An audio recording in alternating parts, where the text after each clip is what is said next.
The Houston Rockets are currently 25-12 and number 2 in the Western Conference and top 3 in defensive rating across the entire NBA. Are we not surprised Coach Ime Udoka has these Rockets rolling? I am not surprised that Coach Ime Udoka has these Rockets rolling, but I am surprised that the Houston Rockets finally made themselves a top seed in the West. I am surprised at that, considering that they haven't seen a top seed since Mike D'Antoni. So it's about time because Steven Silas did not do it for them. So yeah, Coach Ime Udoka being the right coach at the right time. These players seem to get on board for his style of coaching, his presence, and I think the fact that he backs them up, just adds to the trust that they have with anything that he'll do for them coaching. And I think it's a great pairing. He fits his coaching style, in my opinion, fits this roster of players, right? And he ain't playing. Number 2 in the West? No, this is called the Ime Udoka effect, in my opinion, because he did the same thing for Boston. Now, Joe Mazzulla was able to reap the benefits of that in the end because the Boston Celtics won a championship. At the end of the day, that foundation at that time was set by Ime Udoka. So no, yeah. Surprised that it was Ime Udoka to do it? No. But I'm surprised because I was not anticipating that the Rockets would be top 3 in the West at this stage of the season. No, not at all. Okay. Yeah. I can't believe it either. It seems like they're 1.5 games ahead of the Memphis Grizzlies, and that's another team that I'm really surprised top 3 in the West. However, the Rockets are trending in a really good direction right now. And you mentioned something about Coach Ime Udoka backing up his players. Let me tell you, Amen Thompson body slammed his way into the starting lineup when Jabari Smith Jr. went out. What other team does that happen on? A lot of times when that happens, the coach or the front office of that team, they kind of turn, they get a little uneasy about that particular player. Not Coach Ime Udoka. He said, come on in and starting lineup. Amen Thompson has earned his role, and then being physical doesn't hurt. It doesn't hurt. I promise you. I will say this. One thing I do like about the Houston Rockets is that when you look at their top stat line, it's a blending of all players. It's just not one dominant player on their roster that's controlling points, rebounds, assists, blocks, and steals. Multiple players on that roster is ahead of each of those categories. I appreciate that. This lets me know that the roster is well-rounded, that the people are getting in where they fit in, and then the coaching staff, under Ime Udoka's leadership, knows how to put their players in the right position. Because if you think about it, Amen Thompson, he doesn't put up a lot of points. But baby, what he give you on defense?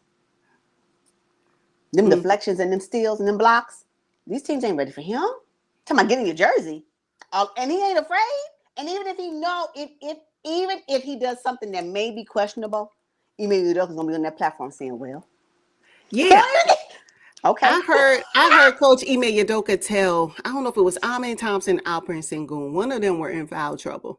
And Ime Udoka was like, I don't care. You get 6. Come on, let's go. And I was like, yeah, that's what I'm talking about. Back up your players. Yeah. Mm-hmm. Yeah, no, he ain't no sitting out going to get that 6th one. I think he encourages it. I would love to be in the locker room with him. Because he probably like, you ain't even being dog enough. I can see him calling them out. Why you being weak? I can see him doing that, right? I think he has again, this is just my opinion. I don't know nothing about what they talk about, but from what I can see, what I'm gathering is that he is probably all up in their chest, like you better not let him punk you. That's kind of how I feel. He gives me that, right?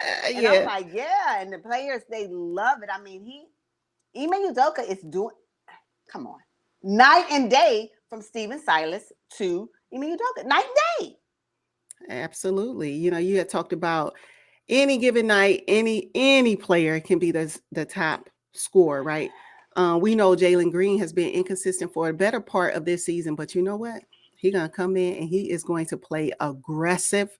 That's the thing with Coach Ime Udoka. If you're not playing defense, you ain't playing.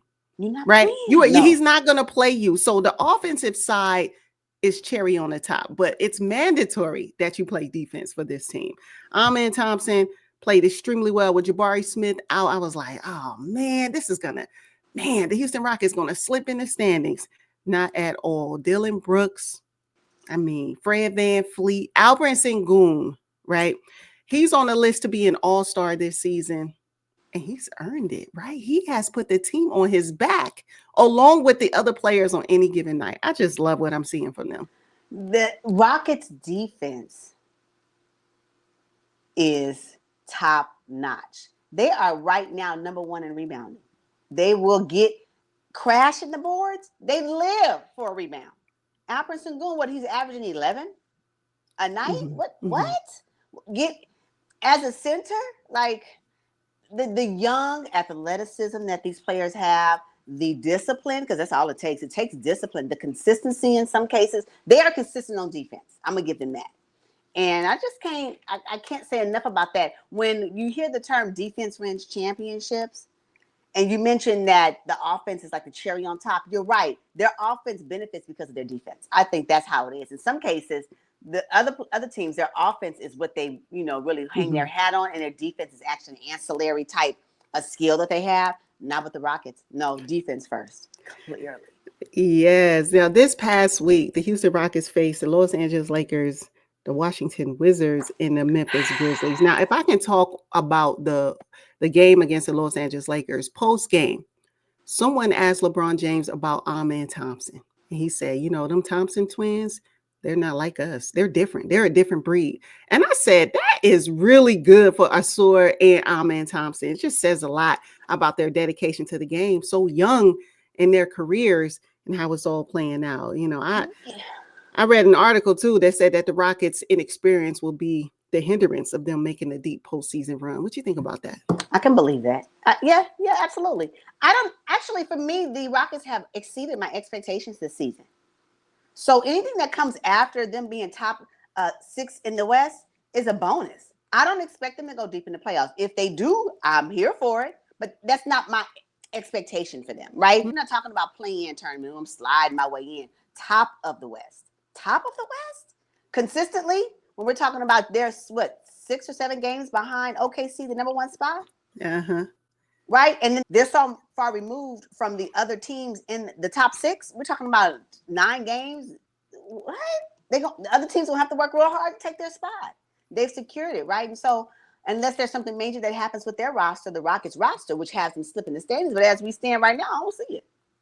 I don't see it. So no, I just think that for me, in my opinion, IMO, they've exceeded my expectations. If they go deep, sleeper team. Like what? What are you gonna say? And I'm here for it. Uh-huh. Who we haven't seen a lot this season are the veteran players like Jeff Green. Oh, a little bit of Steven Adams, who's getting his knees up under him after being out all last season with it don't even matter though. But see, that's the veteran leadership that I'm talking about. That would not surprise me if the Rockets made it deep in the postseason. I would say, oh, okay, yeah, I expected this because they have those players who haven't even really touched their surface yet. They haven't even played much this season. But then you got the young guns who are out there putting in work every night. I wouldn't be surprised if the Houston Rockets made it, I don't know, second Western Conference Finals, maybe. Okay. I'm here for it. It's funny enough, you mentioned the other Jeff Green and Steven Adams. There's still time for them to get their feet wet. Yeah, oh yeah. And they have post-season experience, both of them. So can you imagine? This is just playing a waiting game. This is where chess comes in, right? Not checkers, but chess. I ain't gonna just put all my stuff out there. Y'all. Some teams they have to play their veteran players now. I mean, if the Rockets can hold off, because you know what Steven Adams can do in the paint. I mean, we've seen him do it before. So yes, right, Jeff Green is a great leader on the floor. So I mean, he'll throw up a couple of timely threes. I mean, so can you imagine what that looks like in the postseason? All of a sudden, they're coming off the bench doing a little something, shaking up the roster so these other teams don't know what to expect. I'm here for it. I can see that happening. Yeah. Get ready, y'all. Yeah, and Fred VanVleet, NBA champion. I mean, I don't know. I wouldn't be surprised. But I'll tell you this, if they keep this up, they'll have home court advantage in the playoffs, which will be nothing but it would be great for them. Let me see something. What you got for breaking news? No, just the injuries. Nothing major. Yeah, okay. Jabari and Tari Eason. Oh, okay. Go ahead. Now, there's one Terra twin that's been out for a while. I think he has a lower leg injury, and that's Tari Eason. So I can't wait for him to come back to the game because I know between him and Ahmed Thompson off the bench now, when that happens again, I'm just saying, like the weapons, the defensive weapons that the Houston Rockets have are, I wouldn't say unmatched because I believe OKC is just as dominant in defense as they are. But it is so good to see. I love games that are physical. You know what? I often wonder. You know that when Steph Curry introduced or made popular the three ball. Let's just be honest. He made popular the three ball with the NBA. Will these the young players, Ahmed Thompson, Terry Eason, Tari Eason, will they be the ones to change the NBA back to being more defensive minded? Right, games to be more physical than they were in the past. Are we seeing a trend where the NBA is now moving in that direction? I hope so. I hope so too, because now it has gained the attention of Adam Silver. He's like, we got to do something about this because it's not a good brand of basketball when I'm watching everybody jacking up threes in the first 3 seconds of the shot clock. It's not a good brand. I really want to see. I really don't mind seeing a player having to bounce. Take it back. Not a James Harden bounce. Not that. Right? But I'm saying they can't even seem to get their footing. So because the defense is so tight, they don't know what they can't pass the ball. They got to shimmy around the paint, try to get the ball in the basket. They looking, they spin and turn it, pivot foot, stay on the ground. I mean, I love all of that because they just don't know where to put. They don't have nowhere to send the ball. And I'm saying that I'm talking about, not that James Harden bounce. I'm not talking about that. Please be clear on that. Yeah. We don't want any isolation plays. No. That's also not a good brand of basketball. Nobody want to watch that. No, nobody want to watch that. But this, where you can't, the player don't know where to put the ball because defense is so tough. I'm here for it on both ends. I love when both teams do it. It's a great brand of basketball. So yes, I don't mind the three ball, but I agree. Let the three ball be your last resort when you just got to get it up because now we're like 12 seconds in. I don't like when they finally get possession of the ball and here they go. And you mentioned they haven't even stepped over to half court and they're jacking up a three. It's like, what are we talking about? What, no setup? No, let me get defense together. Now it's okay if it's at the end of the buzzer, Trae Young, and you toe on the half court line to make that three. I'm okay with that because that's the end of regulation, but not during the game. No, I don't want to see that. Yeah, back to back. Exactly. The Houston Rockets had a pretty big game against the Memphis Grizzlies, Dylan Brooks' old team, and I said, "Ooh, I want to see how Dylan's going to perform." Flat offensively, but you're always going to get that defense from Dylan. I think he was pushing it a little bit. 2 for 15 from the field. He had 5 points, 4 fouls, 1 for 8 from 3. I said, man, Dylan, you're supposed to get back at your old team. But you know what? It didn't appear to be any bad blood between the Grizzlies and the Rockets, but I can tell they wanted to beat them badly. You could tell that game went all the way to the wire. And it was I think we're going to see them more maybe in the postseason, the playoffs. I can't wait for that. Yeah, I am excited about the silent move of the Memphis Grizzlies. Silently at 3 in the West. Yeah. Oh, very exciting. Oh, very, very exciting. Yeah, I love it. The sneak attack. Get them, Grizzlies. Although this is about the Rockets.